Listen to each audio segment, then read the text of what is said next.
My guest today, Seth Stephens-Davidowitz, has a very special gift. He's a data whisperer. You give him a pile of data, and he will find an interesting story. We're living in an incredible era, a data explosion that's giving us answers to all these kind of age-old, very important questions. What makes you rich? What makes a successful dater? What makes people happy? What makes you look better? Welcome to People I Mostly Admire with Steve Levitt. Seth parlayed his Harvard PhD thesis, which analyzed data on Google searches, into a data scientist job at Google and a best-selling book entitled Everybody Lies. Now he's back with a brand new book. It's called Don't Trust Your Gut, and it's more or less a self-help book for data nerds. A great example of the kind of thing you do so well is the part of the book where you talk about how you have a lifelong frustration with the way you look, and then you finally decide to do something about it. Can you explain how a data scientist approaches a makeover? Yeah. So there's all this research on how you look influences your life outcomes. So Alexander Todorov, I think he's with you at Chicago, has done these studies that you can predict 70% of the winners of gubernatorial elections just based on showing people a face of the candidates. It's really actually depressing. It's like, geez, are we really that superficial? Yes. You can predict how long someone's sentence is going to be based on what they look like, or how far they're going to rise in a military career based on what they look like. I have lifelong been insecure about how I looked. The way I usually respond to it is just ignoring it and dressing poorly and making some self-deprecating jokes. And I'm like, wait a minute, maybe I can influence this a little bit. And there also is research that how you look can vary a lot, like subtle differences can change dramatically how you're perceived. So there's this app, Face App, where it uses AI and you can just totally change what your face looks like. What do I look like with a beard, a shaved head, long hair, smile, no smile, pink hair, blonde hair, anything you can imagine. So I created like 100 different versions of myself. And then I asked people, I did a survey, how do I look on each of these different versions of my face? And then I did a regression analysis on those answers. Where do you find people who want to take the time to tell Seth whether he looks better or worse with pink hair? My friend Spencer Greenberg created this platform, Positly, which allows researchers to ask any question to a large sample of people. So you're paying people small amounts of money. Yeah, I was paying people, yeah. To look at hundreds of pictures of you. But what question are they trying to answer? So I focused a lot on competence. I would have done attractiveness if I was still single, but now I'm happily in a relationship, so I don't feel like I need to be more attractive. So that's an interesting statement about your relationship. You don't think it would be a good idea to remain or become more attractive for your significant other? That's a mistake. Let me just tell you, I think that's a mistake. I think you want to rethink what you're optimizing. That's a good point that I didn't totally think through. She wouldn't have been with me if she wasn't attracted to me. I would just tell you, as someone who's been in relationships longer than you, the more goodwill you can bank early on, the better, because it only gets harder over time. Competence and attractiveness are highly correlated, and I was getting pretty similar responses with each. And if I really just wanted to impress my girlfriend, I could do a lot simpler study and just show her the 100 pictures and ask her which one looks best. But you did not do that, interestingly. I did not do that, and I instead focused on competence because competent is very, very important in your career. I'm trying to impress people as a writer. Competence was the number one predictor in Todorov studies of politician success. So I'm like, I really do want to look competent. And there were two variables that dramatically improve how competent I look. One, having a beard, and two, having glasses. And everything else was kind of irrelevant. I thought smiling would be huge. That didn't have an effect. Small negative effect from pink hair, which shouldn't be too surprising. But like gray, mature hair, no real effect, except there were huge effects from beard and glasses. Now I bearded and with glasses. And I hope I look competent to you, like someone you can trust my opinions on. So, Seth, I don't know if it was data-based, but LeBron James beat you to this conclusion many years ago. He began wearing glasses to his press conferences, even though they just had blank frames. He didn't need glasses. He decided he looked more competent when he was wearing glasses. So interesting that the data back up what LeBron instinctively felt was true. The next question, which I haven't done, is to see how much it varies by individual. I think beard, it's definitely particular to my face. Like a lot of the things I didn't like about my face, I have a very full mouth, and I think the beard kind of covers it up and hides it. And glasses, it's possible that's a universal thing where everyone looks a little more competent in glasses. It costs a pretty trivial amount of money to test all these photos because survey research is getting so cheap. So it'd be really interesting to do a follow-up study where I tested 100 faces on 1,000 people and saw what the patterns were of what makes people look competent, how much individual variation there is. Do glasses look better when you have a beard? All these subtle things. So it's funny you go that direction because I had a very different takeaway from your study, which is why don't you launch a makeover business with huge markups because no one else needs to know how cheap it is. And you put your own personal data science touch on it. I would think there would be big demand for that. I hadn't thought of it. Maybe if this thing takes off and I get a lot of requests from people, can you do a makeover for me? I sent the book out to a bunch of people, and a couple of the writers have been like, I want to write about your book, but could you do a nerdy makeover for me? And as part of the review, we'll include it. So if there does turn out to be a lot of demand, maybe I will turn this into a business. It's a good idea. So you say that sounds like a good business idea, but you actually have the data to know whether things are good business ideas because there's a part of your book that actually looks at data on entrepreneurs and projects. So for this book, Don't Trust Your Gut, I probably read about 1,000 academic studies to see what data is out there on big life decisions and what could people learn from the best research these days on the most important questions of life. And occasionally you're reading a paper and something like a sentence there just blows your mind. And there was a paper by two friends of mine in my PhD program, Eric Zwick and Danny Yagan, and two other researchers, where they studied American taxpayers. And they did the most comprehensive study of rich people in the United States. That's not entirely how they advertise the paper. But there was one sentence where they say the typical rich American is the owner of a regional business, such as an auto dealership or beverage distribution company. And that sentence just blew my brains away. I'm like, first of all, auto dealerships I'd never really thought of as a path to great wealth.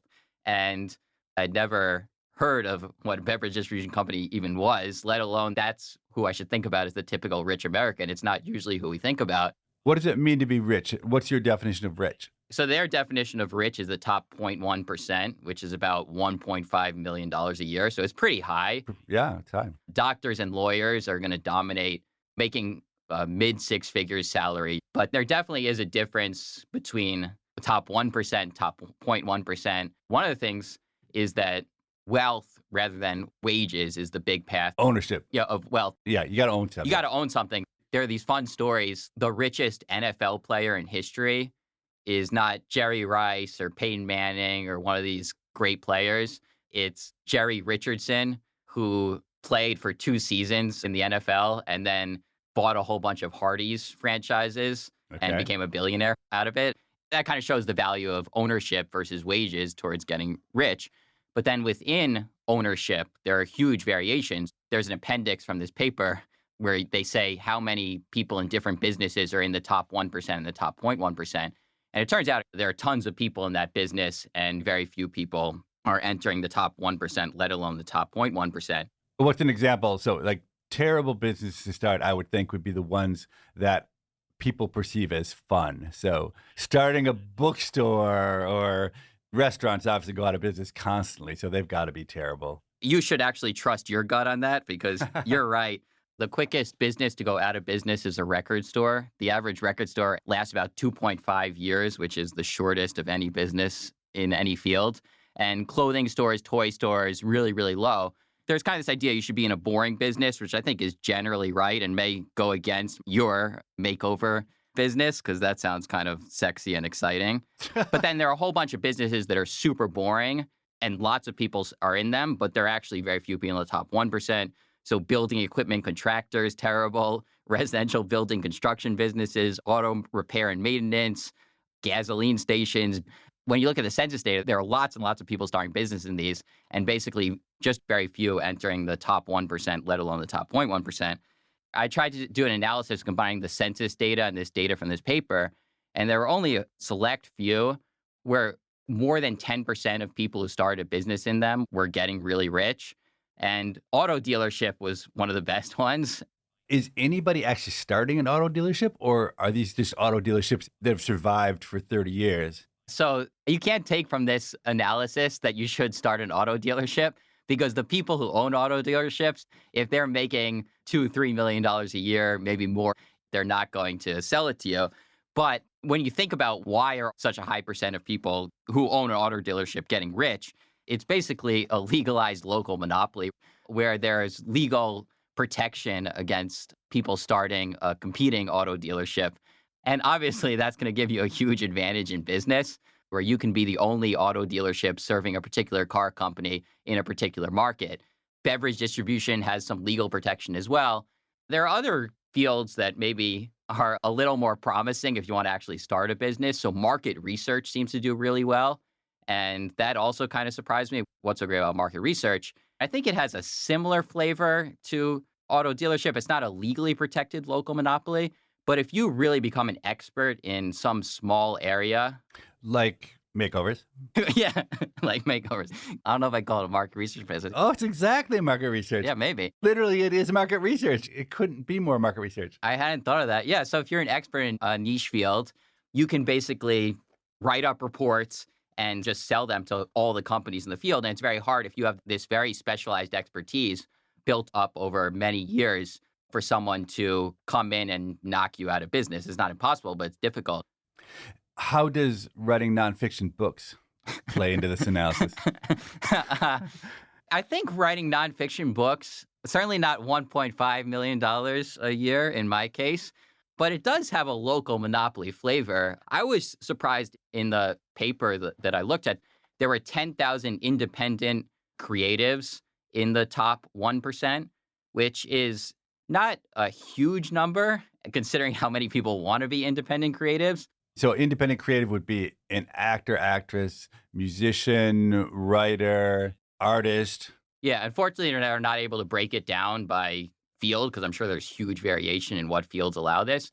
And I do think some of these fields do have a local monopoly flavor. So Freakonomics, I love all your books. But to be fair, just about anything you write at this point is going to get a good advance and pretty good sales because you have this fan base. Yeah, and that's true. if someone unknown wrote another book with similar material, similar ideas, it's not going to do nearly as well as a Dubner Levitt creation would do.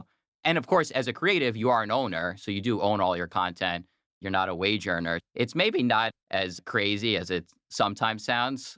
I quit my job at Google to become a writer, and maybe I shouldn't admit this, but my salary actually did go up, which seems a little weird, but I think it does show the value of owning versus being a wage earner. There's going to be a mass exodus from Google upon the release of this podcast episode.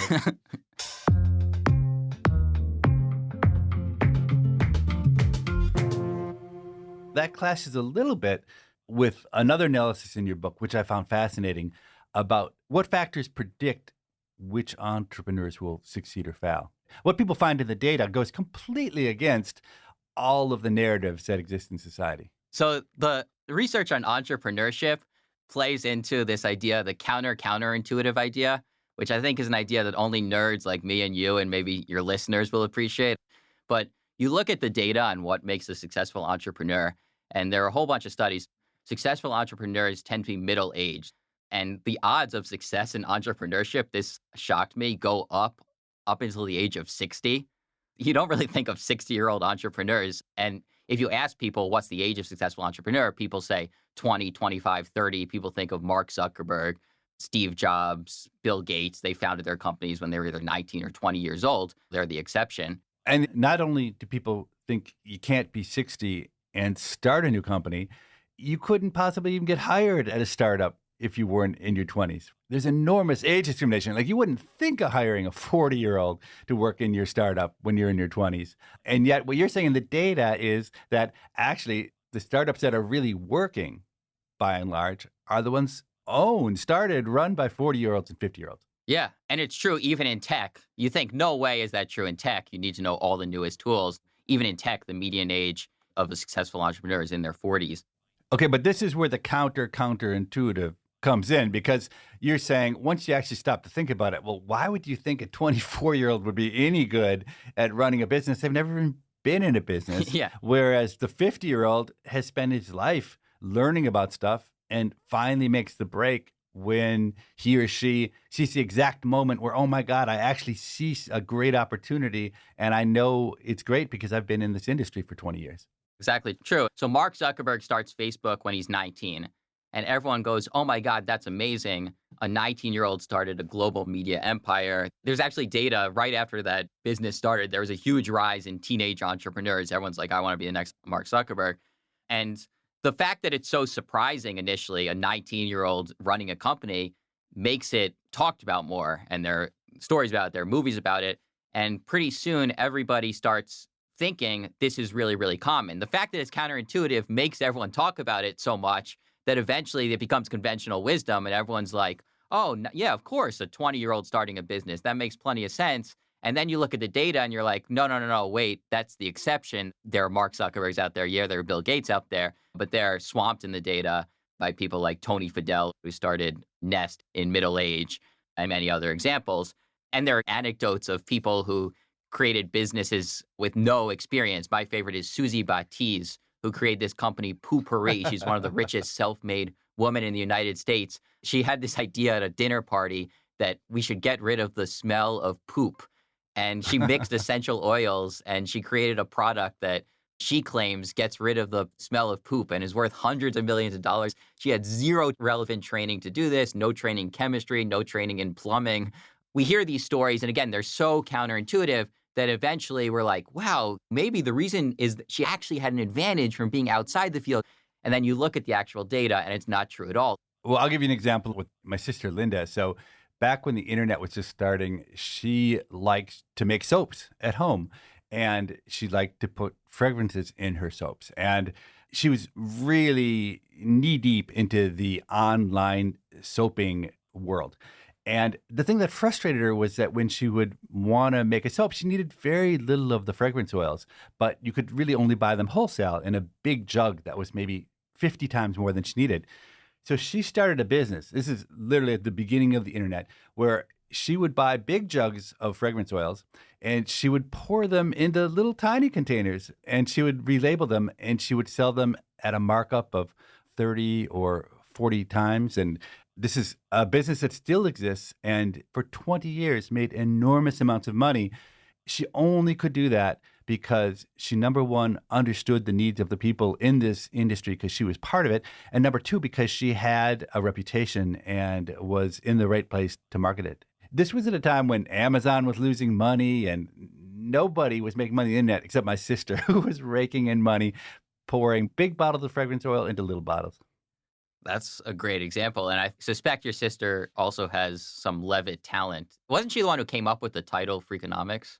Yeah, not some Levitt talent. She passed away, but she had the most amazing creative talent of anyone on the planet. So it wasn't just that she poured them in the bottles. She made really great labels, and she got people excited to buy it. But it is an example of where when she suggested the idea, as an outsider, I thought, this is really dumb. How could anyone possibly make money doing something so simple? But she understood better what the circumstances were. Yeah. Since I have zero knowledge on how people should look good, except for like one study, maybe I shouldn't start this business. You think I'm an insider or an outsider? I think you're an insider in the sense that you understand exactly how to do data science and how to use the platform to make it happen. I think the outsider would be the person who's good at giving makeovers, but doesn't know anything about data platforms. Yeah. This is totally a technology play, not really a fashion play, I would say.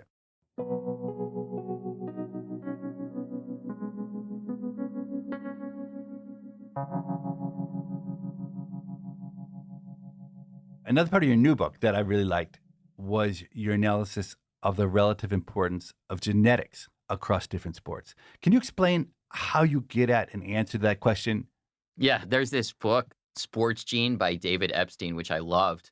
So David Epstein was a guest. He was an excellent guest. We had a fantastic conversation on this podcast. Yeah, he's amazing. And he researches the hell out of these books. It's really impressive. And he talked about how important genetics are in sports and There have been studies that they found particular genes that may increase your muscle mass in various ways. But I think one of the things that's interesting in that book is it didn't distinguish that much between different sports, like what sports are more genetic and what sports are less genetic. The way that generally people test how genetic something is, you use twin studies. Fraternal twins share only 50% of their genetics, and identical twins share 100% of their genetics. And if something's very genetic, then identical twins should be much more similar than fraternal twins. The reason you're focusing on twins is just in this nature versus nurture argument. Yeah, exactly. You want to hold the nurture part constant. So you say, well, twins experience the same lives, essentially, whether they're fraternal or identical. And so if the identical twins end up being more likely to both end up in the NBA than fraternal twins, then that tells you basketball is really genetic. Yeah, there are about twice as many same-sex fraternal twins as identical twins. But the NBA is a great example because in the NBA, there have been 10 pairs of twins, and 8 of them, they're confirmed identical, 8 pairs of the 10. And 2 of them are a little uncertain. One of them, Charles and Carl Thomas. I reached out to Charles Thomas on LinkedIn because I couldn't find any evidence of whether they were identical and fraternal. And he told me that they're identical. And Joey and Stephen Graham, there's a little back and forth. So it's either 9 or 10 out of 10 are identical twins in the NBA, which is way above the ratio you'd expect if genetics aren't a factor. So if genetics are not important at all, then what you'd expect to see that if you go and look in the NBA, there should be twice as many fraternal twins as identical twins. And your contention is that either 9 or 10 of those sets of twins are identical twins. And you'd only expect it to be 3 or 4. And so that difference tells you that genetics is really important to basketball. Yeah, it's enormous in basketball. It's 75% or a little bit higher, maybe even 90% of basketball talent would have to be genetic to explain those enormous number of identical twins in the NBA. What I love about this is that it's a case where the method is as interesting as the results, because until you explain it, I would have said, how do you get at nature versus nurture? But once you hear the tool, it's super intuitive. What other sports also seem to have a big genetic component? Track and field seems to be incredibly genetic. In track and field, there have been 20-something or 30-something identical twins. And do they tend to do similar events? Yeah, it's not like there's a runner and a shot putter, a javelin thrower. Yeah. No, there's obviously complications with this approach. So one of the sports that has had an enormous number of identical twins is synchronized swimming. But that's because they're meant to be synchronized. So identical twins have a clear advantage in being synchronized, and that they're probably going to be about the same height and look about the same. But there have also been sports where there have been huge numbers of athletes who've competed in them over the years in the Olympics. And there have been very few, or even in some cases, 0 identical twins. There's never been identical twins who've competed in diving, equestrianism, or weightlifting, despite almost as many athletes in this field as in track and field, where you have 20-something pairs of identical twins. And if you look at the numbers, do the math, do the standard errors, it's very clear that genetics has to be lower than 10 to 20% in these sports. If you're not genetically blessed with any great skill, you'd probably want to focus on one of these sports that shows up very low in the list, and there haven't been a lot of identical twins in that sport. You're listening to People I Mostly Admire with Steve Levitt and his conversation with Seth Stephens-Davidowitz. After this short break, they'll return to talk about how to handle rejection.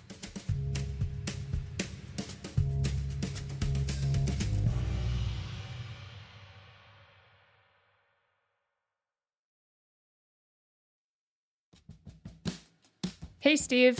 Hey, Morgan. How are you today? Good, thanks. How are you? I'm doing great. So we've received a few questions recently about the leaked draft of the Supreme Court's opinion, which would overturn Roe v. Wade, which, of course, gives women the right to seek abortions in the U.S. And we've gotten so many questions about it recently because of your research with John Donahue. So John Donahue and I wrote a paper over 20 years ago where we posed the hypothesis that potentially crime had fallen in the U.S., in large part because of the legalization of abortion. And the theory behind it's really, really simple. The idea is that unwanted children are at risk for crime, And after abortion was legalized, there were fewer unwanted children. And so you put those two together, and it would seem like the legalization of abortion should lead to a reduction in crime 20 years later. And then it really just becomes an empirical question. How important did it turn out to be? And our research suggests that it was really important, that maybe half of the incredible decline in crime that we've seen in this country over the last 20 or 30 years would be due to the legalization of abortion. And we should say that you and John Donahue did follow up your original predictions with a paper 20 years later, and everything you predicted turned out to be true, correct? Right. We wrote one paper that was based on the first 10 or 15 years post Roe v. Wade. And then we also made predictions about what would happen over the next 20 years. And indeed, when we went back and we checked those predictions, the results were remarkably in line with what we had expected. And I would have thought that was kind of the last word, the last thing that one could say using U.S. data on abortion and crime. But if indeed Roe versus Wade is overturned, and if indeed that makes abortion access very difficult in some states, which would lead, in our theory, to more unwanted births, then if somebody had the patience to wait 20 years until that cohort has grown up and gotten to peak crime ages, our theory suggests that you would see in states that make abortion harder to get, that you would expect an increase in crime 20 years from now. Steve, do you think either side of the abortion debate can use this body of research to bolster their argument? No, I really don't, because we asked a very narrow question. And really, it was a question about crime, not about abortion. We were interested in understanding what would happen to crime. And abortion law just happened to be a vehicle, a natural experiment by which we could learn something about crime. And it's interesting because almost never in the U.S. do people talk about abortion where they don't have some strong vested interest in pushing either a pro-choice or a pro-life agenda. And John Donahue and I were really unique in that regard because we weren't saying abortion is good or bad. We were just using it because it affected something that we thought could lead to a change in crime, which was unwantedness. And I think many people have had a hard time looking at our research objectively because they think, okay, what's their agenda? They're talking about abortion, and since everyone who talks about abortion has an agenda, what's their hidden agenda? But the thing is, we didn't have one, and that was confusing to people. So, Steve, if Roe v. Wade is overturned, are you going to put on your research hat and look at what happens? I tell you, I'm not going to be doing academics in 20 years, so someone else is going to have to do the research. But I have no doubt that there is going to be a lineup of economists ready to answer that question 20 years from now. And I hope I live long enough to see what they find. Thank you, everyone who wrote in. If you're interested in learning more about Steve's abortion and crime research, check out Freakonomics Radio's episode 384, called Abortion and Crime Revisited. If you have a question for us, we can be reached by email. That's pima@freakonomics.com, PIMA@freakonomics.com. Steve and I read every email that's sent, and we look forward to reading yours.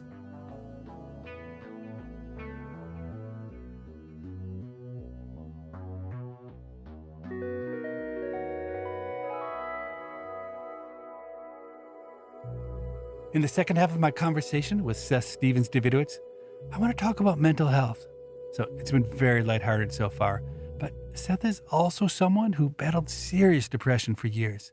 I wonder whether he's got some data-driven ideas for beating depression. Also, the analysis of Google searches that he did in graduate school is just so incredibly clever. But it also led to his academic demise. Let's find out why.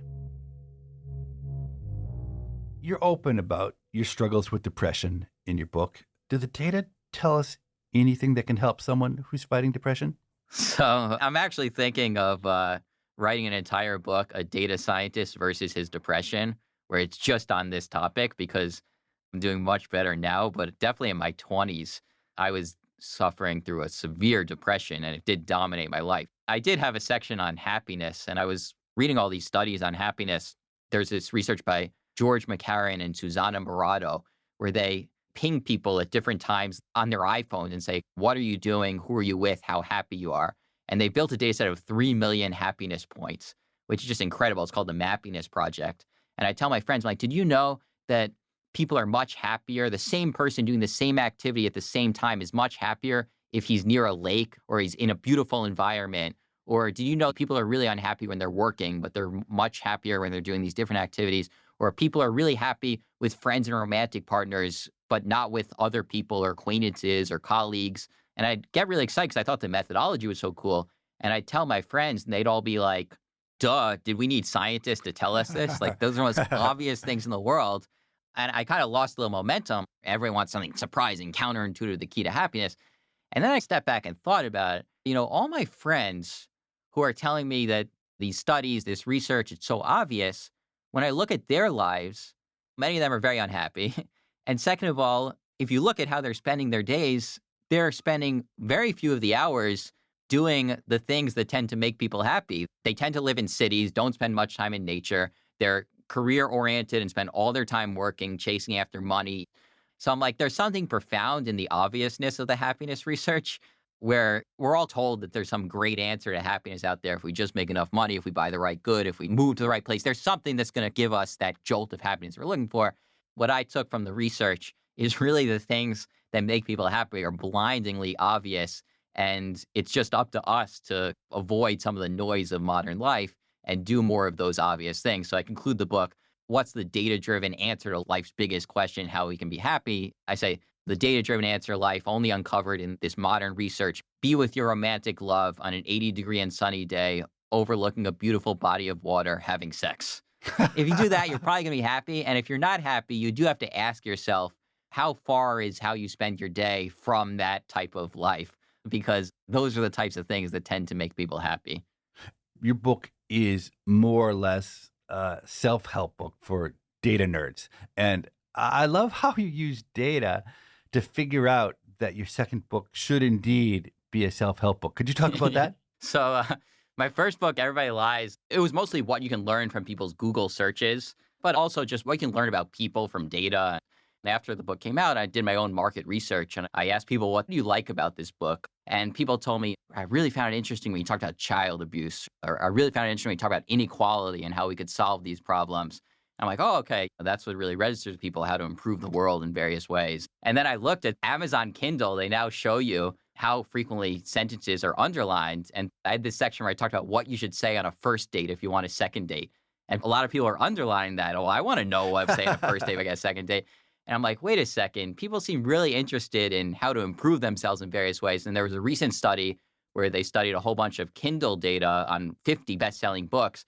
And they found that the word that most improved the odds that a sentence would be underlined was the word you. So like anything with you, people really like, yeah, you're speaking to me now. I really am interested in what you have to say. And then I looked at the best-selling books.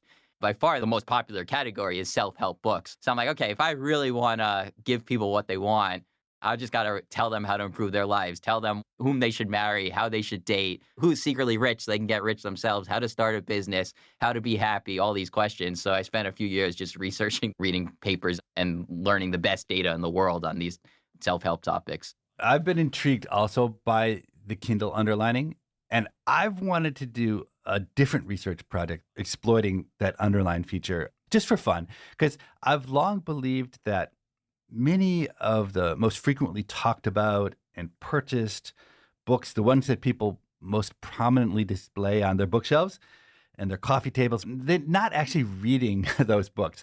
And I think one good proxy for how far someone gets in the book is the point at which the underlining stops. And I think that many authors, probably myself, maybe even you, if we were able to see that data, we might be discouraged, horrified to see the results of that study. So Jordan Ellenberg actually did the study you suggested. Okay. He analyzed the underlined sentences in some of the best-selling books, Thomas Piketty's book on Capital and Daniel Kahneman's book, Thinking Fast and Slow. And he found that the rate at which sentences were underlined dramatically decreased towards the end of the books. I think there were 3% as many underlined lines at the end of Thinking Fast and Slow as at the beginning of Thinking Fast and Slow. I actually once had lunch with Danny Kahneman, where he said he knew that without looking at the data, because he said that the best sentence in his book by far was nothing's as important as it seems the time you're thinking it. And nobody talks about that sentence. Like none of the reviews mentioned it, nothing. And it was way down near the end of the book. And actually, Everybody Lies, which is about people lying. The final chapter of my book was titled, How Many People Finish Books? And the lesson I took from that study, maybe I should have been how to keep people engaged, but the lesson I took instead was I could just phone in this conclusion. The last sentence of Everybody Lies was, too few of you, big data tells me, are still reading. I'm just like, it, I'm done, I'm finished. I'm going having a beer with friends.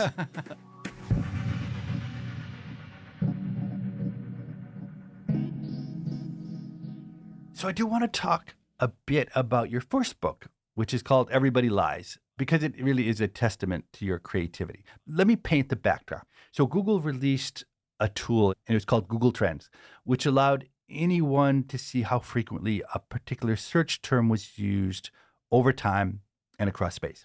And lots of people, myself included, played around with Google Trends. And I thought it would be fascinating to use it in academic research.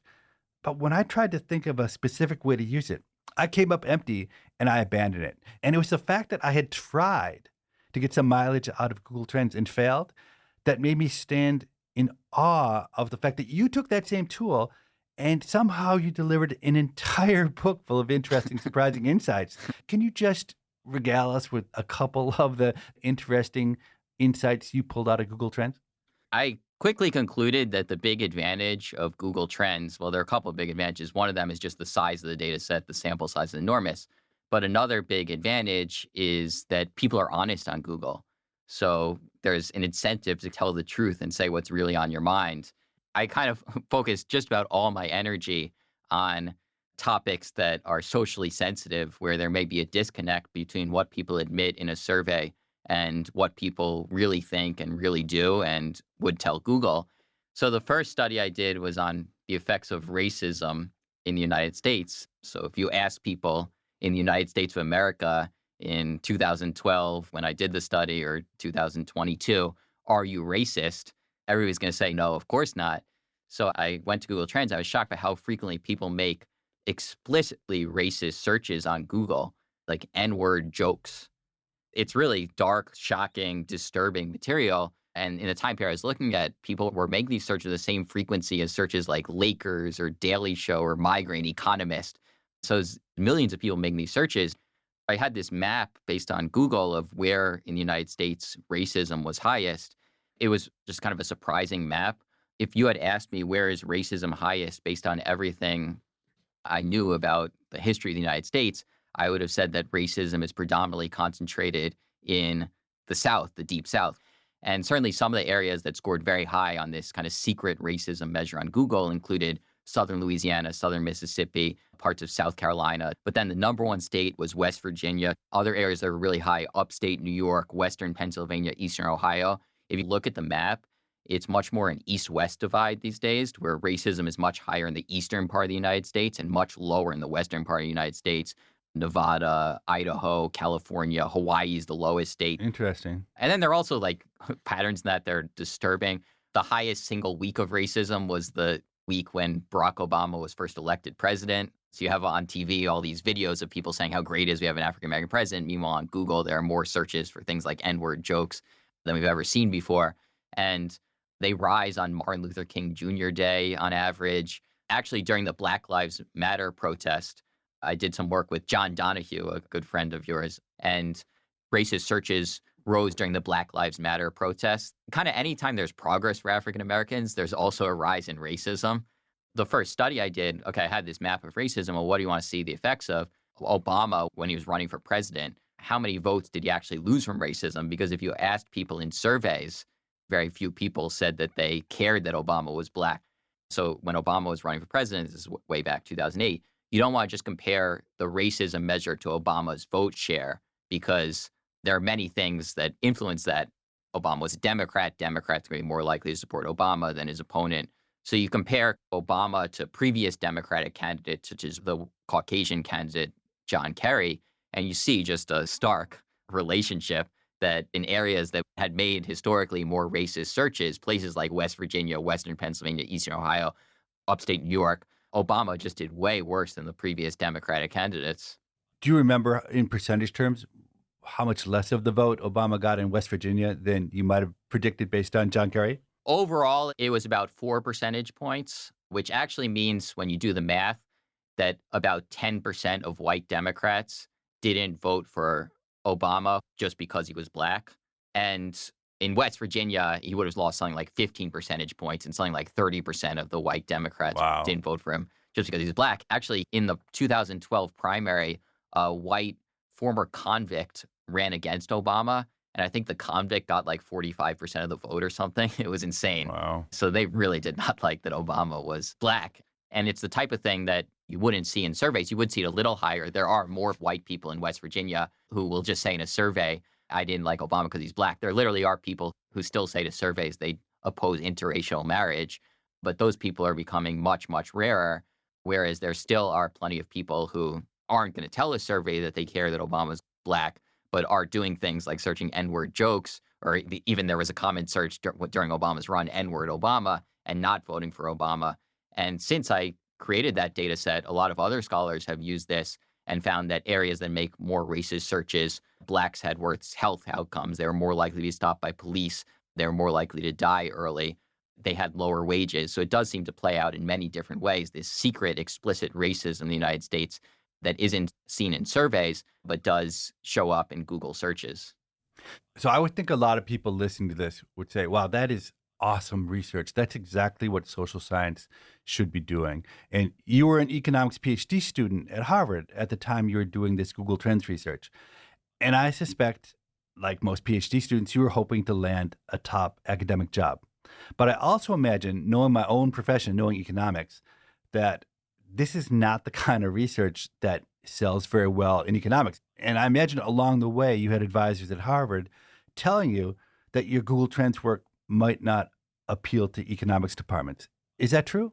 Yes, there's an interesting backstory in this. So not to be too mushy, but I should be interviewing you for the People I Admire podcast because you basically inspired my career. I was a philosophy major at Stanford. I was reading Hume, Nietzsche, Heidegger, lost in the weeds of thinking about the meaning of life with really no plan for what I was going to do with my life. There aren't really jobs in philosophy. And I have this distinct memory. I was with my girlfriend and her family, and the father of my girlfriend was reading the New York Times Magazine, and he's just like, oh my God, you got to hear this. This professor at University of Chicago does all these crazy studies with data. He says that the legalization of abortion caused the drop of crime in the 1990s, and sumo wrestlers cheat based on their record before the match and how much they need to win. And it was like a mind-blowing moment. 10 seconds later, I'm like, that's what I'll do. That's exactly how I think about the world. I had zero training, no qualifications, and I applied to be a researcher for John Donahue, who co-wrote the abortion crime paper. I have no idea why it took me on as a research assistant. I think you didn't get many applications, my guess would be. Oh, maybe. It could be, but I was blown away they took me. And I applied for PhD programs. A short time later, Harvard took me, and I was in the PhD program. I was already excited. I'm like, I'll be the next Steve Levitt. And then I'd go to my professors and I'd have 10, 20, 30 ideas for papers I wanted to do. And this is probably 2009, 2010. And they'd be like, that's so Freakonomics. And I go, yeah, that's so Freakonomics, exactly. And they'd go, no, that's so Freakonomics. Like, I didn't realize that when I read that New York Times Magazine article in 2003, by 2009, you had gotten so famous and so much attention that there was a lot of professional envy. There was a little bit of a backlash. So now I was in my PhD program, a little bit screwed, or all I want to do is do these clever studies of these mischievous explorations of life. And people are like, no, you want to go back to inflation and interest rates and inequality and all these topics that are super important, but I know nothing about and have zero interest in.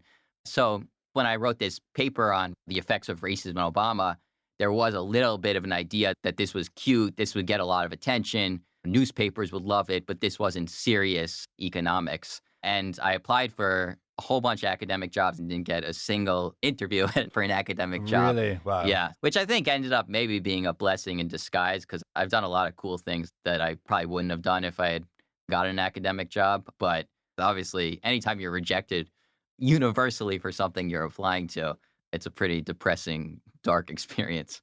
Yeah, I'm frustrated by the profession of economics because I think we have the wrong priorities. But for a long time, I've given a particular piece of advice to my grad students. I tell them, you should do the research you love that's fun for you. And if it turns out that the economics profession loves it too, that's fantastic.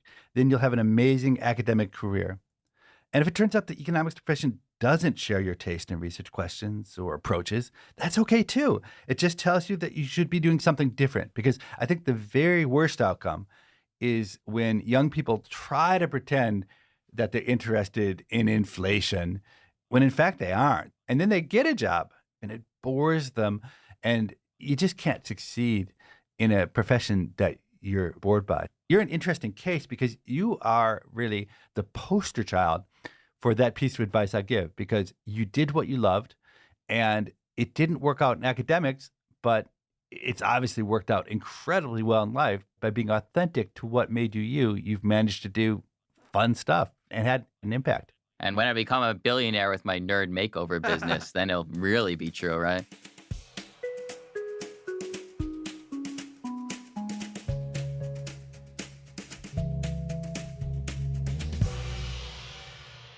Do you have any advice for people who want to be luckier?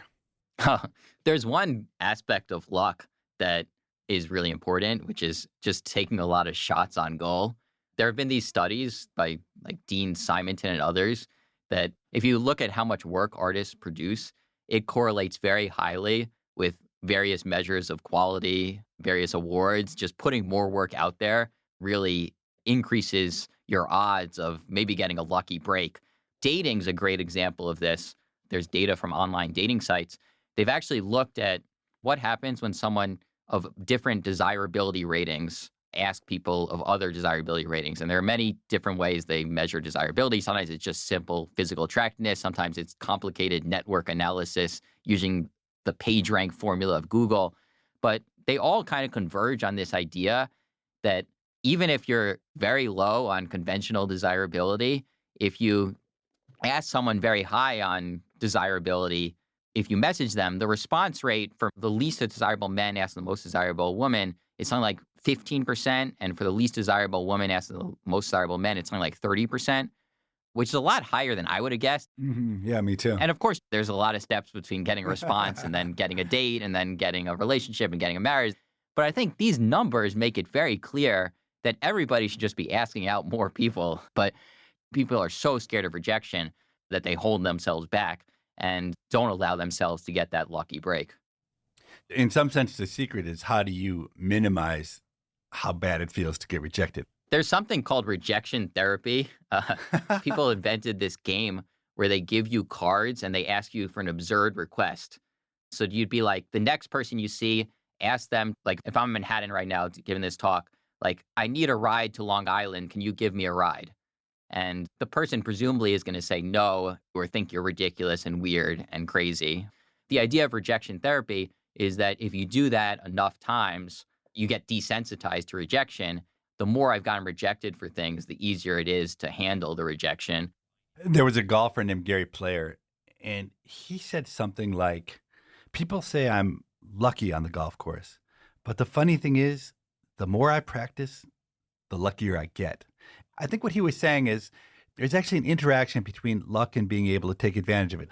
I look in my own career, every interesting research paper I wrote, there was a lot of luck. On the abortion and crime paper with John Donahue, I happened to flip to a page in a random book that listed the number of abortions that were taking place in the U.S. each year. Had I not done that, I never would have thought about it. If I had never run into Sudhir Venkatesh, I never would have studied gangs. It goes on and on.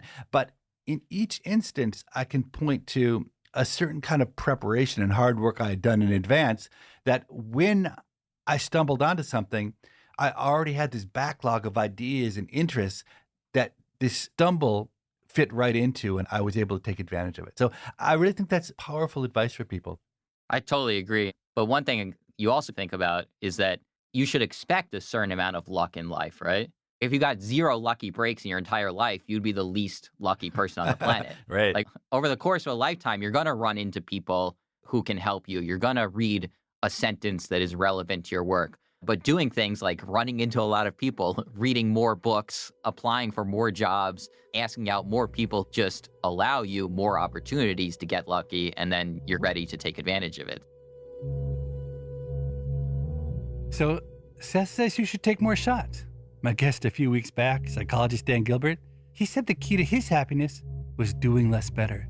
Can both those pieces of advice be true? Well, I've been pondering that, and maybe there is an answer. I think take more shots is good advice when you're getting started. Like when you're starting your adult life, trying to figure out what you're good at and what you enjoy. And also in specific settings that involve new starts, like dating. Do less better? That seems to me to be powerful advice once you're more settled, once you've figured out the arc of your life. I think it's no coincidence that the 30-something Stephens-Davidowitz says, take more shots, and the 60-something Dan Gilbert says, do less better. It would not surprise me one bit to discover that a young Dan Gilbert endorsed taking more shots, or that 30 years from now, Seth is singing the praises of doing less. What that means for you? I'm not sure, but I can tell you how I run my own life. I don't take that many shots, but I still do too much, and not very well. In other words, I'm the worst of all worlds. I guess that's why I'm in the business of asking for advice and not giving it. One last thing. We asked for your feedback 2 weeks ago at the end of the episode, and many hundreds of you wrote. And you shared the kindest, most touching messages, along with some great ideas for improving the show. I would like to write back personally to every one of you, but I know I won't manage to. But I did read every one, and it meant absolutely the world to me that so many of you devoted so much time and wrote such amusing and personal emails. Thank you so much, and we'll see you next week. People I Mostly Admire is part of the Freakonomics Radio Network, which also includes Freakonomics Radio, No Stupid Questions, and Freakonomics MD. All our shows are produced by Stitcher and Renbud Radio. Morgan Levy is our producer, and Jasmine Klinger is our engineer. We had help on this episode from Alina Coleman. Our staff also includes Allison Craiglow, Greg Rippin, Gabriel Roth, Rebecca Lee Douglas, Zach Lipinski, Julie Canfer, Eleanor Osborne, Ryan Kelly, Emma Terrell, Lyric Bowditch, Jacob Clementi, and Stephen Dubner. Our theme music was composed by Luis Guerra. To listen ad-free, subscribe to Stitcher Premium. We can be reached at pima@freakonomics.com. That's PIMA@freakonomics.com. Thanks for listening.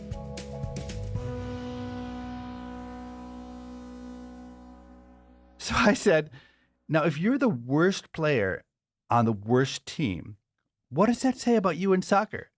And I raised him well because he said, it probably means I should quit.